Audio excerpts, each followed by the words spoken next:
Muy buenos días, mis hermanos y amigos de nuestro canal La Antorcha Profética. Hoy tendremos con ustedes este maravilloso tema titulado ¿Qué creían los pioneros sobre Jesús en carne? La naturaleza humana de Cristo según los pioneros adventistas. Vamos a estudiar este maravilloso tema a la luz de la Biblia y a la luz de los pensamientos que tenía para que comprendamos cuál es el mensaje original adventista. Comencemos pues. Vamos a hablar primero de la concepción. ¿Qué se dice la Biblia y los pioneros acerca de la concepción de Jesucristo por María en carne de humanidad? Mateo 1:20 al 23 nos dice, pensando él en esto, José pensando en esto, en dejar a María, he aquí el ángel del Señor le aparece en sueños, diciéndole, José, hijo de David, no temas de recibir a María, tu mujer, porque lo que en ella es engendrado del Espíritu Santo es. Entonces tenemos la primera parte, la divinidad de Cristo, nos dice que es engendrado del Espíritu Santo. Versículo 21, y parirá un hijo y llamará su nombre Jesús, porque él salvará a su pueblo de sus pecados. Esta es la obra de Jesús, salvar a su pueblo de sus pecados. Sería la justicia de Cristo. Su nombre es su justicia. Versículo 22. Todo esto aconteció para que se cumpliese lo que fue dicho por el Señor, por el profeta que dijo, he aquí la Virgen concebirá y parirá un hijo, y llamará su nombre Emmanuel, que traducido es Dios con nosotros. Y aquí está el nombre, Emmanuel, significado del nombre, que nos dice el carácter de Jesús, de la persona de Jesús. Dios, habla de su divinidad, es Dios engendrado del Espíritu Santo en María, con nosotros porque tomó nuestra humanidad. Y esa combinación es Jesús, quien va a salvar al pueblo de sus pecados.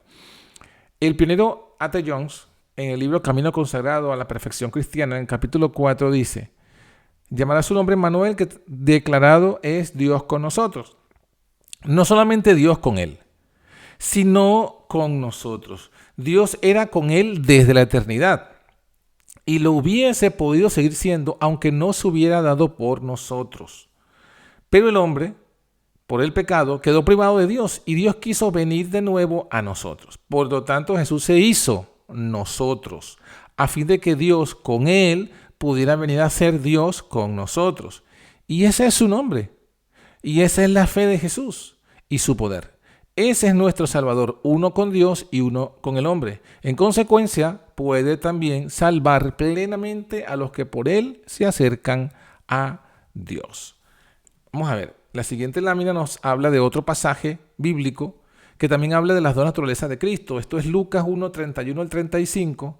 Y justamente habla de la misma evento, el encuentro con María, lo que se le revela a María. Se le dice que concebirías en tu seno, parirás un hijo, llamarás su nombre Jesús. 32, Lucas 1:32. Este será grande y será llamado Hijo del Altísimo. Le dará el Señor Dios el trono de David, su padre, y reinará en la casa de Jacob para siempre. Su reinado no tendrá fin. Entonces María dijo al ángel, ¿cómo será esto? Porque aún no conozco varón. Y respondiendo el ángel le dijo, el Espíritu Santo vendrá sobre ti y el poder del Altísimo te hará sombra, por lo cual también lo santo que nacerá será llamado Hijo de Dios. Entonces aquí tenemos los tres aspectos, la descripción de la naturaleza divina de Jesús, la descripción de la naturaleza humana y justamente esa combinación es nuestra justicia. La divinidad es cuando se dice que es Hijo del Altísimo, que es engendrado del Espíritu Santo, del poder de Dios. Y en la humanidad se menciona cuando se dice que es hijo de David. Hijo de David. Ahí se menciona su humanidad. O sea, heredó la naturaleza humana de David. ¿Y cuál es la justicia? Bueno, Jesús reinará en el trono de David, su padre. Reinará en la casa de Jacob. Otro versículo, Filipenses, capítulo 2, del 5 al 8. También nos habla de este tema. Haya pues en vosotros este sentir que hubo también en Cristo Jesús, el cual, atención, siendo en la forma de Dios, no tuvo por usurpación ser igual a Dios. Sin embargo, se anonadó a sí mismo, tomando forma de siervo y hecho semejante a los hombres. hallado en la condición de hombre, se humilló a sí mismo, hecho obediente hasta la muerte y muerte de cruz. Aquí se nos explica, pues, una vez más, la divinidad, cuando se menciona que estaba en la forma divina, siendo en la forma de Dios, que era igual a Dios, y cuando se habla de la humanidad se dice que tomó forma de siervo y semejante a los hombres. ¿Cuál fue su justicia? Se humilló, obedeció y murió en la cruz. A.T. Jones, en el capítulo 8 del mismo libro ya mencionado, El Camino Consagrado, dice: no es solo cierto en cuanto a la forma, lo es también en cuanto a la sustancia, ya que Cristo era como Dios en el sentido de ser de su misma naturaleza y sustancia. Fue hecho como los hombres en el sentido de serlo en la misma sustancia y naturaleza. Así que noten qué maravillosa verdad que Jesús tanto era en la forma divina como en la sustancia divina, y también vino en la forma humana y tomó la sustancia humana. Esto lo dice A.T. Jones, El Camino Consagrado. Otra cita, esta es explicando Juan 1.1 y Juan 1.14. Juan 1.1 dice: en el principio era el verbo, y el verbo era con Dios, y el verbo era Dios. O sea, está hablando en este versículo 1 la divinidad del verbo, el verbo de Dios, que también es Dios. Y en el versículo 14 de Juan 1 habla de la humanidad. Aquel verbo fue hecho carne, noten, hecho carne, y habitó entre nosotros, vimos su gloria, gloria del unigénito del Padre, lleno de gracia y de verdad. Entonces la humanidad fue hecho carne. Cuando Juan habla de la humanidad de Jesús, dice que fue hecho carne, y cuando habla de la justicia, dice: vimos su gloria. Gloria del unigénito, lleno de gracia y de verdad. ¿Qué dice Wagner? Dice: no existen palabras que puedan mostrar más claramente que Cristo es tanto Dios como hombre. Originalmente solo divino, tomó sobre sí la naturaleza humana y pasó por entre los hombres como un mortal común. Pasó por los hombres como un mortal común, excepto en esos momentos en los que su divinidad fulguró, como en ocasión de la purificación del templo, o cuando sus penetrantes palabras de verdad irrebatible forzaban aún a sus enemigos a confesar que jamás habló hombre como este hombre. Eso lo tenemos allí entonces en Cristo su justicia, el capítulo 5, Dios manifestado en carne. Sigamos avanzando ahora, veamos el aspecto de la gestación. O sea, lo que hemos leído son cuando Él fue concebido. En el momento que fue concebido por María, se hizo nosotros, se hizo de la forma humana y fue hecho carne. Ahora, en cuanto a la gestación y la herencia, veamos los siguientes versículos. Romanos 1.3, acerca de su Hijo, que fue hecho de la semilla de David, o de la simiente de David, según la carne, dice el versículo. O sea, Jesús fue hecho de la semilla de David, según la carne. Está hablando de la carne, no de la parte divina, o no del Espíritu. Romanos 1.4, el cual también fue declarado Hijo de Dios con potencia, según el Espíritu de Santidad, por la resurrección de los muertos, de Jesucristo, Señor nuestro. O sea, en el versículo 4 se menciona su divinidad, que se demostró su divinidad como Hijo cuando resucitó de los muertos. Versículo 5, y por Él, por Jesucristo, Hijo de Dios e Hijo de David, recibimos la gracia y el apostolado para la obediencia de la fe en todas las naciones según su nombre. Entonces, divinidad, Hijo de Dios; humanidad, semilla de David según la carne; justicia, resucitó de los muertos; recibimos su gracia para la obediencia. ¿Qué comenta Wagner en el mismo libro que hizo su justicia y en el mismo capítulo? El hecho de que Cristo tomó sobre sí la carne, no de un ser inmaculado, sino de uno pecaminoso. Es decir, que la carne, atención, la carne que Él asumió tenía todas las debilidades y tendencias pecaminosas a las cuales la naturaleza humana caída está sujeta. Se ve por la declaración: fue hecho de la simiente de David según la carne. O sea, para Wagner, ese versículo, cuando enfatiza que Jesús fue hecho de la semilla de David, está diciendo que la carne de Jesús tenía todas las debilidades, todas las tendencias pecaminosas. Y dice: David tenía todas las pasiones de la naturaleza humana. David dijo de sí mismo: en maldad nací yo, y en pecado me concibió mi madre. Entonces, claramente, justamente lo que está diciendo es que Jesús tenía la misma carne que tenía David. Y ya David dijo que su carne era mala, tenía en maldad nací yo, la concepción, la gestación y la formación. Dice, y en pecado me concibió mi madre. Habla de su concepción y su formación durante los 9 meses. Todo fue en maldad y Cristo heredó esa carne. No la mente de David, no. No que fue hecho pecador. No. La carne de Jesús tenía las mismas tendencias que tenía la carne de David. Solamente que David las complació, Jesús no. Pero la carne sí que era la misma. Otro pasaje bíblico, Romanos 8:13, este es el más claro de todos los pasajes. Lo que era imposible a la ley, por cuanto era débil por la carne, Dios enviando a su Hijo en semejanza de carne del pecado y a causa del pecado, condenó el pecado en la carne. Entonces fíjense que dice que Dios envió a su Hijo. Era hijo de Dios, naturaleza divina. Naturaleza humana lo envió en carne de pecado. No carne como solamente Juan dice, fue hecho carne. No. Pablo dice en Romanos ahora, hecho carne, pero carne de pecado. No carne santa, ni carne medio santa o media pecaminosa o carne neutra. No. Carne de pecado. Y además añade, a causa del pecado, condenó al pecado en la carne. Versículo 4, la justicia de Cristo, para que la justicia de la ley fuese cumplida en nosotros, dentro de nosotros. Que no andamos conforme a la carne, sino conforme al Espíritu. Entonces, la divinidad, hijo de Dios. La humanidad, carne de pecado. La justicia, condenó al pecado en la carne. Eso es la muerte de Cristo. Para que la justicia de la ley se cumpla en nosotros. O sea, aquí esa otra parte, el versículo 4 sería nuestra justicia. El versículo, la segunda parte del versículo 3 es Cristo y su justicia. ¿Cuál fue la justicia de Cristo? Bueno, que Él condenó al pecado en la carne, que Él no dejó que el pecado saliera de la carne a su mente. ¿Y cuál es nuestra justicia? Bueno, Él hizo eso para que en nosotros se cumpla lo mismo. La justicia de la ley se cumple en nosotros. Esto también lo comenta Wagner en el capítulo 5 del libro. No será necesario reflexionar mucho para comprender que si Cristo tomó sobre sí mismo la semejanza de un hombre a fin de poder redimir al hombre, tuvo que ser el hombre pecaminoso al que debió ser hecho semejante, puesto que es al hombre pecaminoso a quien vino a redimir. La muerte no tenía poder sobre un hombre inmaculado como lo fue Adán en el Edén. Y no hubiese podido tener ningún poder sobre Cristo si el Señor no hubiera puesto en él la iniquidad de todos nosotros. O sea, la muerte tenía poder sobre Cristo porque Cristo ya tenía nuestros pecados.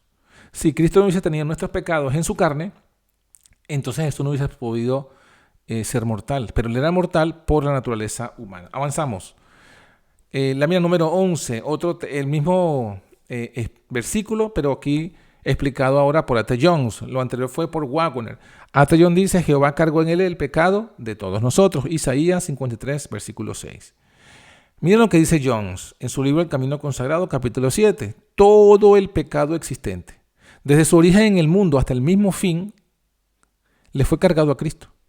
Todo el pecado le fue cargado a Cristo. Ambos pecados. El pecado tal cual es en sí mismo y tal cual es al cometerlo nosotros. O sea, hay dos caras del pecado. El pecado en sí mismo y el pecado cometido. El pecado en su tendencia, atención, y el pecado en el acto. El pecado en sí mismo, ¿cuál es? El pecado en la tendencia. ¿Y cuál es el pecado cometido? El pecado en el acto. El pecado en su tendencia, ¿qué es también? El pecado tal cual es hereditario en nosotros. El pecado hereditario. No cometido por nosotros y el pecado que cometemos. O sea, hay un pecado hereditario, un pecado en la tendencia, un pecado en sí mismo. Y ese pecado es el que nos lleva a cometer el mismo pecado. O sea, el pecado que heredamos, que es una tendencia, ese pecado se consuma en el acto. Ambos recibió Cristo. Se le puso sobre él nuestra tendencia, nuestros pecados. Él no cometió pecado. Él, de sí mismo, él no cometió pecado. Pero se le colocó nuestra carne de pecado y nuestras acciones de pecado. Jehová cargó en él el pecado. El pecado en sus dos formas. Otra cita, mismo libro. Todos los pecados que hemos realmente cometido fueron cargados sobre él. Le fueron imputados para que su justicia se nos pudiese cargar a nosotros, para que nos pudiese ser imputada. también le fue cargada nuestra tendencia al pecado, a Cristo, al ser hecho carne, al ser hecho de mujer, de la misma carne y sangre que nosotros, a fin de que su justicia pueda realmente manifestarse en nosotros en la vida cotidiana. Es decir, que es un intercambio. Nosotros le transmitimos nuestra tendencia al pecado, nuestro pecado le fue imputado, para que a nosotros se nos impute su justicia. ¿Se dan cuenta? Cuando se le cargó a Jesús eso, dice aquí, la tendencia de la carne y la sangre se le cargó a Cristo en el momento que fue hecho carne y en el momento que fue hecho de mujer. O sea, en ese momento mismo que fue concebido. Otra cita del mismo libro, A.T. Jones, fue de ambas maneras, por herencia y por imputación, como Jehová cargó sobre él el pecado de todos nosotros. Jehová cargó él en el pecado por herencia y el pecado por imputación. Y cargado de ese modo, con esa inmensa desventaja, recorrió triunfalmente el terreno en el que sin ningún tipo de desventaja habría fallado la primera pareja, o sea, Adán y Eva. Tremendas palabras y profundidad que nos expresa aquí A.T. Jones. Esto fue parte del mensaje de 1888 de Cristo y su justicia, y por eso nos hemos dedicado solamente a colocar la cita de los pioneros Waggoner y Jones, que son los que Dios le dio un mensaje especial para la iglesia, tanto en cuanto a Cristo, ¿no?, en su naturaleza divina como en su naturaleza humana. Sigamos leyendo. Otra cita que corrobora, esta es de Elena de White, decía a toda la gente, página 32. Coincide con el versículo que dice en Gálatas 4:4, venido el cumplimiento del tiempo, Dios envió a su Hijo, hecho de mujer, hecho bajo la ley.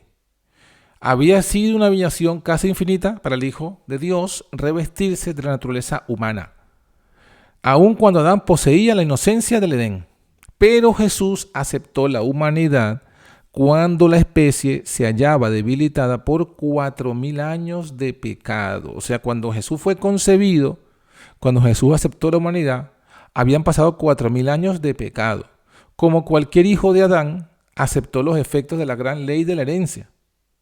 La ley de la herencia, como cualquier hijo de Adán. Es decir, que para Jesús, la ley de la herencia operó igual que nosotros. O sea, es lo que estamos leyendo en la cita anterior. Jesús heredó lo mismo que heredamos nosotros. ¿Qué heredamos nosotros? Heredamos el pecado de nuestros antepasados.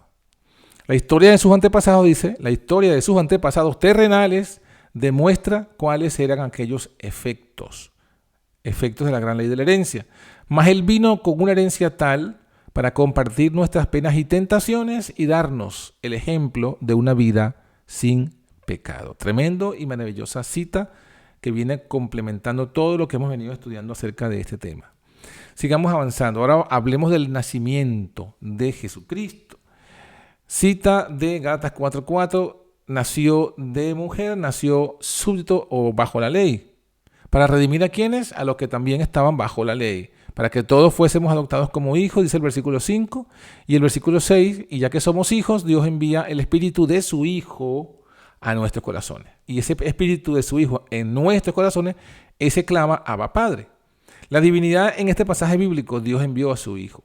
La humanidad, cuando se dice que nació de mujer y que nació bajo la ley. Y la justicia, bueno, que nos redimió, que nos adoptó, que nos da el espíritu de su Hijo. Esos 3 puntos son nuestra justicia. ¿Cómo explica este pasaje y esta verdad A.T. Jones en el libro El Camino Consagrado, capítulo 5? Estar bajo la ley, cuando dice que Jesús nació bajo la ley, estar bajo la ley es ser culpable, condenado y sujeto a la maldición. Está escrito, sabemos que todo lo que la ley dice, lo dice a los que están bajo la ley, para que todo el mundo parezca culpable ante el juicio de Dios. Eso es así porque todos pecaron y están destituidos de la gloria de Dios. Romanos 3:19, Romanos 3:23 y Romanos 6:14. Entonces, en esta primera cita o párrafo dice que estar bajo la ley es ser culpable, condenado y sujeto a maldición. Versículo que lo prueba, Romanos 3:19 y 23 y Romanos 6:14. Ahora, ¿cómo eso se aplica a Jesucristo? Lo dice en el siguiente párrafo.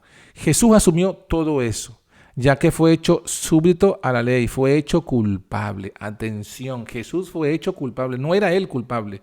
Jesús no fue culpable porque nunca pecó, pero fue hecho culpable. Fue hecho condenado por la ley. Fue hecho tan culpable como lo es todo hombre que está bajo la ley. Nosotros somos culpables porque pecamos. Jesús fue culpable no porque pecó, sino porque fue hecho culpable. Fue hecho bajo la ley.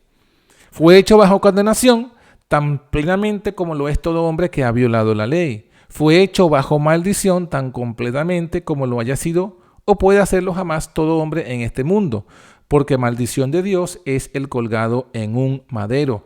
Deuteronomio 21:23. Entonces aquí está claro y específico. Jesús nació bajo la ley. ¿Qué significa? Nació culpable. No por sí mismo, no, por nosotros. Se le imputó nuestra culpa. Fue hecho así, para que no pagara nuestra culpa. Nosotros somos hechos bajo la ley también, porque nosotros nacemos también de la misma forma, culpables, condenados, y añadimos culpa y condenación por nuestros propios actos. Pero Jesús tomó todo eso y lo pagó por nosotros. No fue por sí mismo, sino por nosotros. Avanzando, otra cita del mismo, explicando el mismo hecho. Así que cuando fue hecho bajo la ley, fue hecho todo lo que significa estar bajo la ley. O sea, cuando Cristo fue hecho bajo la ley, fue hecho todo lo que eso significa. Fue hecho culpable, fue hecho condenado, fue hecho maldición.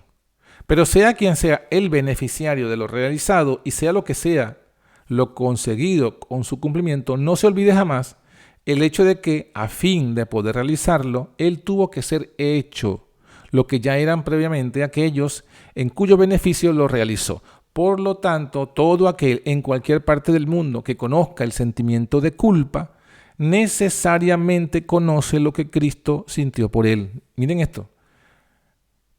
Cristo sintió el mismo sentimiento de culpa que nosotros hemos experimentado. Pero él lo experimentó no por sus pecados, porque él no pecó, sino porque recibió nuestros pecados. Se le cargaron nuestros pecados. Por esa razón, conoce cuán cercano a él vino Jesús. Todo aquel que sabe lo que es la condenación conoce exactamente lo que Cristo sintió por él y comprende así perfectamente cuán capaz es Jesús de simpatizar con él y de redimirlo.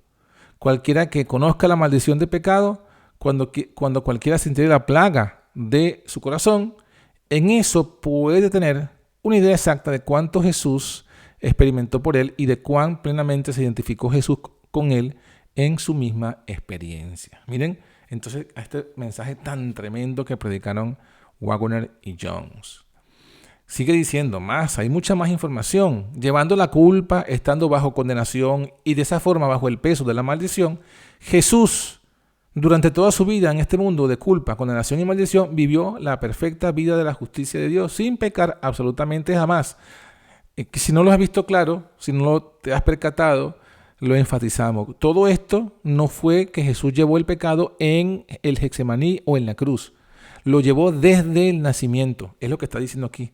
Desde el nacimiento Jesús cargó con nuestro pecado por imputación y por herencia. Desde que nació. Y todo el camino de su vida, en esta vida, llevando esa carga encima, sin embargo, guardó perfectamente la ley de Dios. Sin pecar. O sea, tremendo. Llevando la culpa, estando debajo de condenación, él igualmente vivió la vida de la justicia, la perfecta vida de la justicia de Dios, sin pecar. Él fue obediente aún mientras tenía sentimiento de culpa. Él fue obediente aún mientras sentía la carga del pecado y la maldición y la condenación. Experimentando esa condenación, experimentando esa separación que tenía con Dios, igualmente vivió una vida de justicia. Todo hombre conocedor de la culpa, condenación y maldición del pecado, sabiendo que Jesús realmente sintió en su experiencia todo eso precisamente tal como lo siente el hombre, si además ese hombre cree en Jesús, podrá conocer por propia experiencia la bendición de la perfecta vida de justicia de Dios en su vida, redimiéndole de culpa, de condenación y de maldición, manifestándose a todo lo largo de su vida, guardándole absolutamente de pecar. Maravilloso, maravilloso mensaje, gloria a Dios. Qué tremendo. Este es el Evangelio, este es el verdadero Evangelio. El Evangelio de lo que Cristo vivió por nosotros, pagó por nosotros y lo que por su poder podemos también nosotros experimentar. No hay ninguna duda de que Cristo en su nacimiento participó de la naturaleza de María. Porque aquí ahora va a hablar de, hasta el momento, hasta aquí hemos estudiado que Jesús nació bajo la ley, bajo la culpa, la condenación y la maldición. Ahora, el otro aspecto del versículo, nació hecho de mujer. Entonces, ¿cómo lo explica Jones? Dice, no hay ninguna duda de que Cristo en su nacimiento participó de la naturaleza de María, la mujer de la cual fue hecho. Pero la mente carnal se resiste a admitir que Dios, en la perfección de su santidad, accediese a venir hasta la humanidad allí donde ésta está en su pecaminosidad. O sea, no soportamos eso de que Dios haya venido a morar en carne de pecado. No nos cuadra en nuestra mente mundana. Por lo tanto, se han hecho esfuerzos para escapar a las consecuencias de esta gloriosa verdad que implica el desprendimiento del yo, inventando una teoría según la cual la naturaleza de la Virgen María sería diferente a la del resto de la humanidad. O sea, para no aceptar que Jesús tenía carne de pecado bajo la ley, culpa, condenación y maldición, entonces se han inventado una teoría para escapar de esa conclusión. ¿Y cuál es la teoría? La naturaleza de la Virgen María es diferente del resto de la humanidad. Que su carne no sería exactamente tal como la que es común a toda la humanidad. Esa invención pretende que por cierto extraño proceso, María fue hecha diferente del resto de los seres humanos, con el particular propósito de que Cristo pudiera nacer de ella de la forma que convenía. O sea, el Espíritu Santo impidió que María heredara el pecado de sus padres. Y eso creo que lo va a explicar, bueno, no lo explica, pero eso es lo que se conoce como la doctrina de la Inmaculada Concepción de María. Por un extraño proceso, ¿qué proceso es? Bueno, el Espíritu Santo impidió que la herencia de pecado, las tendencias y todas esas cosas que vienen de padres a hijos, eso impidió que se cumpliera en María. Esa María no heredó nada, María tenía carne santa, María fue concebida de forma inmaculada, sin pecado original concebida, como dice la oración que le dedican a María. ¿Y para qué? Para que Jesús también pudiese nacer sin pecado. Y de esa forma, entonces, lograr establecer un Cristo sin carne de pecado, porque no puede concebirse en la mente mundana esta gran verdad. Ahora bien, pasamos a la parte de la dinámica y la tentación. Hebreos 2 nos dice que también Jesús participó de lo mismo, carne y sangre, de lo mismo que teníamos nosotros, para destruir a la muerte, ¿no? Por medio de la muerte. Y que también tomó la simiente de Abraham. Así como Romanos dice que tomó la simiente de David, ahora Hebreos dice que tomó la simiente de Abraham. Y que por eso Jesús vino a ser semejante en todo a nosotros. ¿Para qué? Para ser un mejor pontífice en el cielo, para expiar la iniquidad. O sea, esto es fundamental para la doctrina del santuario. Entonces, ¿qué tenemos? La divinidad, el Hijo de Dios, de la misma divinidad que su Padre. La humanidad participó de la misma carne y sangre nuestra, tomó la semilla de Abraham, se hizo en todo semejante. Su justicia, ¿cómo se manifiesta? Para ser misericordioso y fiel pontífice y expiar los pecados del pueblo. ¿Cómo lo explica Jones? Bueno, 2 párrafos, ¿no? Es decir, a partir de eso debemos comprender que su semejanza con el hombre no lo es simplemente en la forma, imagen o representación, sino en naturaleza, en la misma sustancia, ya lo habíamos leído. Otra cita, Cristo en su naturaleza humana tomó la misma carne y sangre que tienen los hombres. En una sola frase encontramos todas las palabras que se cabe emplear para hacer positiva y clara la idea. Los hijos de los hombres son participantes de carne y sangre, y por eso él participó de carne y sangre. Pero eso no es todo. Además participó de la misma carne y sangre de la que son participantes los hijos. Es decir, participó de igual manera de la misma carne y sangre que los hijos. Esto lo dice el Camino Consagrado, capítulo 4. Entonces no hay duda que para lo que es la Biblia y lo que dan también Waggoner y Jones, los pioneros de este mensaje, Jesús tenía carne de pecado con todo lo que eso implica. Una cita más. Hebreos 4:15 nos dice que Jesús fue tentado en todo según nuestra semejanza. O sea, fue tentado en todo igual que somos tentados nosotros. Entonces, la divinidad de Cristo, siendo de la semejanza de Dios, tomó nuestra semejanza y su justicia se manifestó en que se puede compadecer y fue tentado en todo como nosotros, pero sin pecado. Jones explica, habiendo sido hecho en todas las cosas como nosotros, cuando fue tentado sintió justamente como sentimos nosotros cuando somos tentados y lo conoce todo al respecto. Se siente lo mismo, no sintió nada diferente. Cuando fue tentado como somos tentados nosotros, o sea, él fue tentado igual que nosotros. De esta forma es poderoso para auxiliar y salvar plenamente a todos los cuantos lo reciben. Dado que en su carne, y como él mismo en la carne, era tan débil como lo somos nosotros, en su carne Jesús era tan débil como nosotros, no pudiendo por él mismo hacer nada, nada puedo hacer de mí mismo, dice Juan 5:30, cuando llevó él nuestras enfermedades y sufrió nuestros dolores, y fue tentado como lo somos nosotros, sintiendo como nosotros sentimos, por su fe divina lo conquistó todo, por el poder de Dios que esa fe le traía. Ven, él venció por el poder de Dios. Y que en nuestra carne nos ha traído a nosotros. O sea, así como él venció por la fe y el poder de Dios, o sea, la fe divina que él tenía, le traía el poder de la divinidad de su Padre, que era el de él mismo.